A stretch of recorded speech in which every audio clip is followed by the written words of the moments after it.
আজকে দ্বিতীয় দিন বাড়িতে আমার। তো সকালবেলা ঘুম থেকে উঠেছি, ফ্রেশ হয়ে নিয়েছি। আর এখানে না এই কিচিরমিচির পাখিদের আওয়াজেই সকালবেলা ঘুম ভেঙে যায়। আর এখন আমরা সকালের ব্রেকফাস্ট করছি। আর তারপরে খাওয়া দাওয়া সেরে একটু বেরিয়েছিলাম, ব্যাংকে একটু কাজ ছিল, তো সেই কাজটা হলো না। আর এখন চলে এসেছি আমরা আইসক্রিম খাবো বলে। আর আরেকজনকে তো আইসক্রিম কিনে দেওয়া হয়নি, তারও ইচ্ছে করছিল, কিন্তু আগের দিন আমরা আইসক্রিম খেয়েছি, ওকেও দেওয়া হয়েছিল। তো বেশি খেলে আবার ঠান্ডা লেগে যাবে, তো সেই জন্য ওর জন্য লাস্সি নেওয়া হয়েছিল। আর দেখো এখন আমরা আইসক্রিম খেতে বসে পড়েছি রাস্তায় একটা দোকানের সামনে। আর এই আইসক্রিমটা খেতে না ভীষণ ভালো ছিল, আর কৌটোটাও কিন্তু বেশ ভালো। আমি ভাবছিলাম প্লাস্টিকের, কিন্তু এটা চিনে মাটির। আর তারপরে আমরা বাড়িতে চলে এসেছি, আর এসেই সবার খুব জোরে খিদে পেয়ে গেছিলো।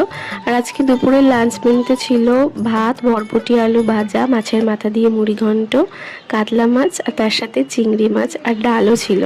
আর খাওয়া দাওয়ার পরে ছাদে এসেছিলাম, ভীষণ সুন্দর হাওয়া দিচ্ছিল। আর আজকের ব্লগটা এখানেই এন্ড করছি, দেখা হচ্ছে নেক্সট ব্লগে। টাটা।